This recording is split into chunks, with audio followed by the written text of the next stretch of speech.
Bonjour à tous, bonjour à tous. Dans un premier temps, j'aimerais remercier le PICA pour me permettre d'être ici aujourd'hui et de vous présenter le travail qu'on a mené l'année dernière. Donc, on était 5 étudiants du cycle d'urbanisme de Sciences Po Paris et on a travaillé sur cette étude durant à peu près 10 mois, donc de septembre à juillet.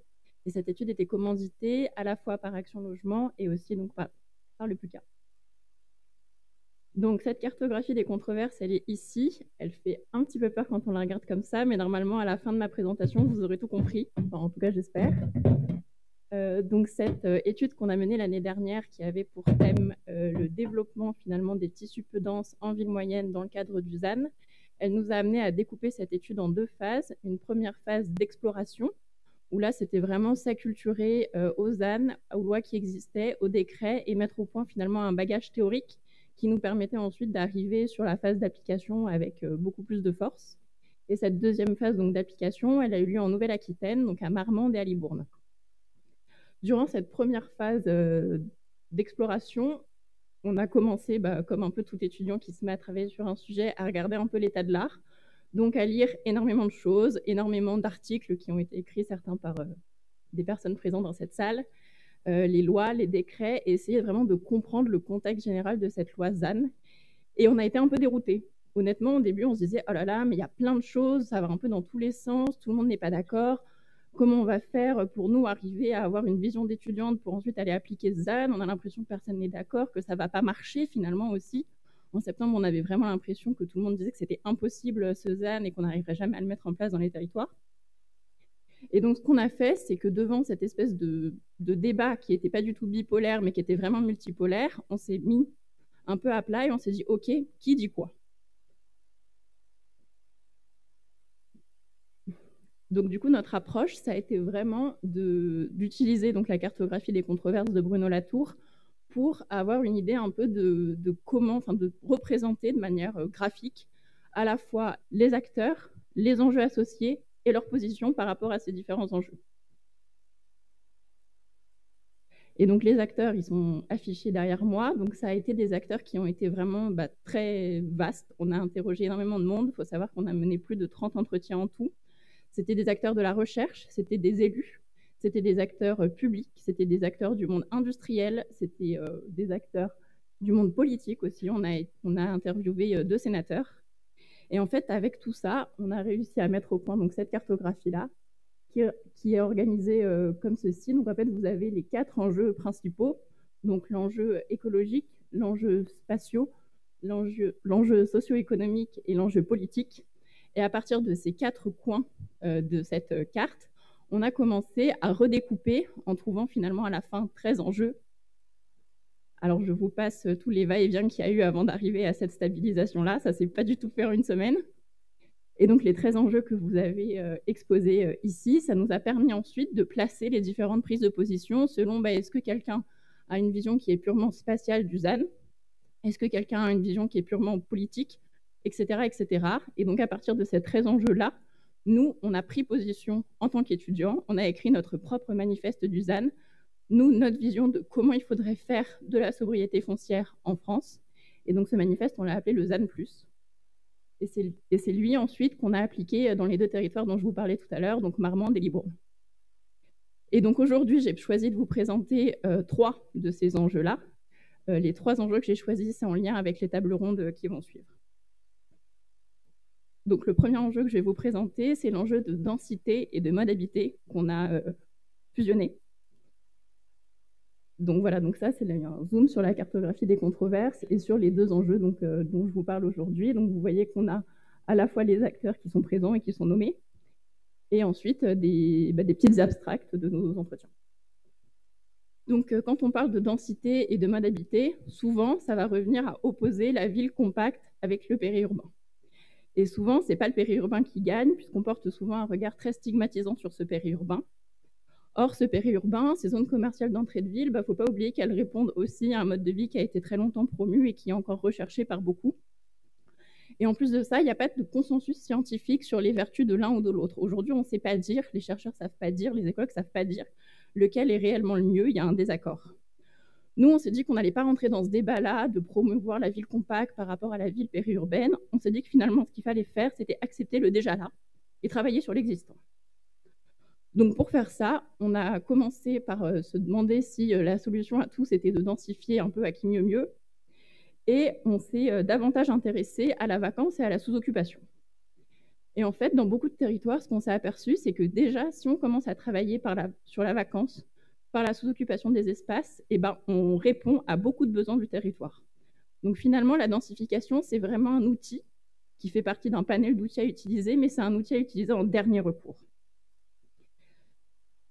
Et le pendant un peu de la densification, c'est aussi donc la mixité fonctionnelle. Et la mixité fonctionnelle, c'est pareil, on ne va pas pouvoir l'étaler partout.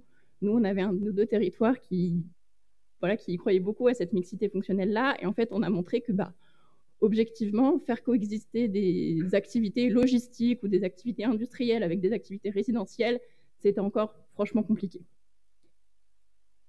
Pour finir sur cette partie-là, nous, ce dont on croit beaucoup, au lieu de la densité physique et d'habitat, c'est plutôt la densification des fonctions écologiques. C'est apporter un meilleur cadre de vie aux habitants et c'est rajouter de la biodiversité dans nos villes, dans nos territoires.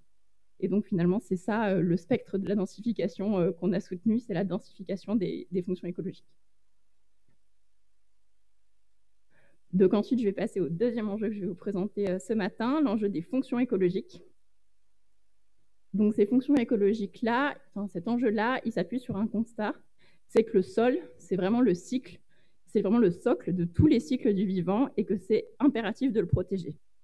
Protéger le sol, c'est aussi lutter contre les perturbations du cycle de l'eau, du cycle de l'azote, du cycle du carbone. On a rencontré énormément d'écologues qui nous ont vraiment expliqué tout ça et qui nous ont expliqué que le sol, c'était vraiment au cœur de tout, parce que ça a un lien avec l'érosion, ça a un lien avec la fertilité des sols et donc à notre résilience alimentaire.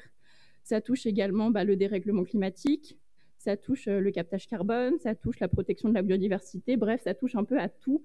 Et protéger ce sol, c'est vraiment le point de départ de tout acte d'aménagement à notre sens. Ensuite, en termes plus opérationnels, ce qu'on a un peu constaté et ce que beaucoup d'acteurs souhaitaient, c'était d'avoir des études de sol faites en amont et de manière beaucoup plus stratégique. C'est-à-dire que si on veut pouvoir arbitrer le bien fondé d'un projet, il faut qu'on connaisse nos sols et il faut qu'on ait tous une connaissance beaucoup plus concrète de nos sols. On ne peut plus seulement faire des études à la parcelle comme c'est souvent fait aujourd'hui parce que c'est considéré que le sol est seulement une surface. Or, le sol a une épaisseur. En fait, ce qu'on va faire à un endroit T, ça va avoir un impact sur beaucoup plus de kilomètres carrés. En tout cas, ça va avoir un impact sur un territoire beaucoup plus vaste que juste une parcelle. Ces études de sol, elles pourraient par exemple être intégrées au PLU en annexe, et donc du coup, ça pourrait nous permettre d'avoir vraiment des éléments d'arbitrage quand on décide d'un projet et de la plantation d'un projet. Enfin, on est tous d'accord pour dire que rebétonner, c'est très facile, c'est pas très cher, on sait faire. Là où c'est beaucoup plus compliqué, c'est quand on parle de renaturation. Ce sera beaucoup plus compliqué, ce sera beaucoup plus long, ce sera beaucoup plus difficilement finançable.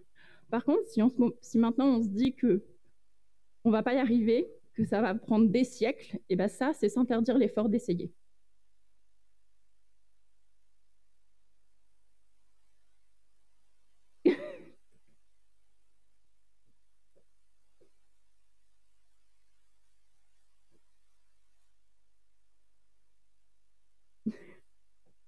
Et donc, les derniers enjeux que je vais vous présenter, qui ont un lien avec la table ronde qui va suivre, c'est l'enjeu de la cohésion des territoires.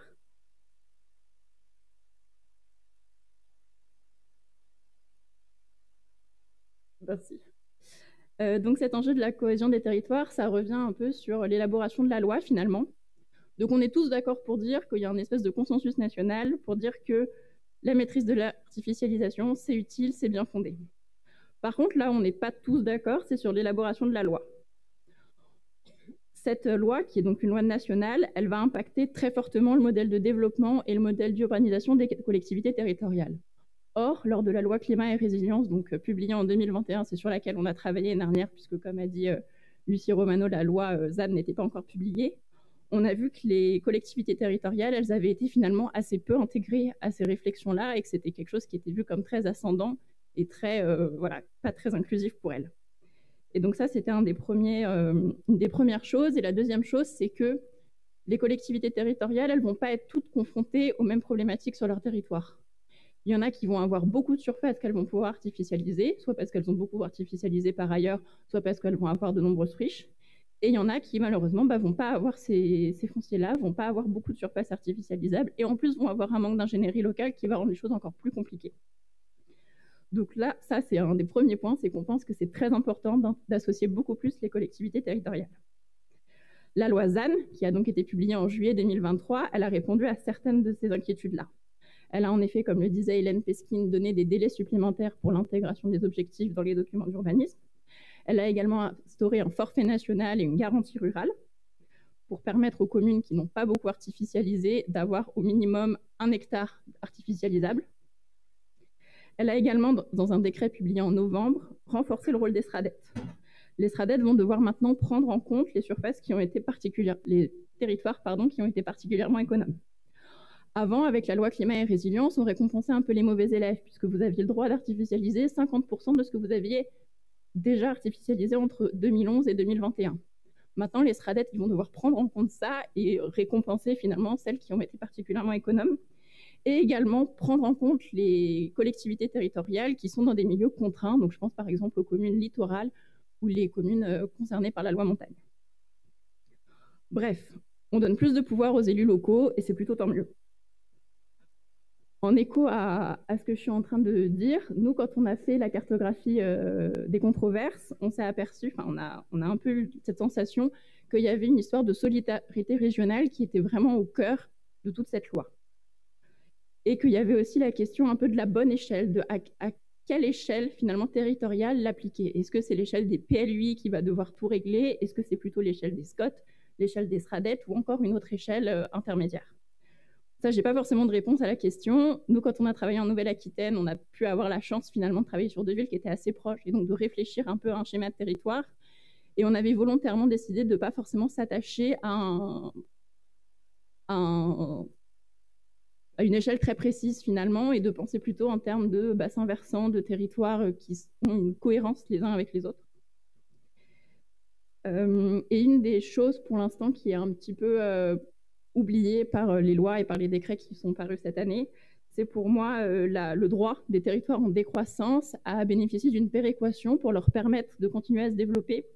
C'est pas parce qu'on a un territoire en décroissance qu'on n'a pas de besoins liés à la décohabitation notamment. Et ça paraît important de le prendre en compte et notamment de rendre cette loi compatible avec d'autres enjeux nationaux comme la loi SRU par exemple. Donc autrement dit, l'État, pour nous, il doit vraiment aller jusqu'au bout en accompagnant ce rééquilibrage. Et enfin, pour conclure, j'aimerais finir en reparlant des sols. Pour nous, les sols, ça a vraiment été un peu une évidence que c'est un bien commun, que ça va appeler la participation beaucoup plus systématique de tout le monde, à la fois des élus, des simples citoyens, mais aussi des experts. Merci de m'avoir écouté. Merci Mathilde Faure. Je vais tout de suite faire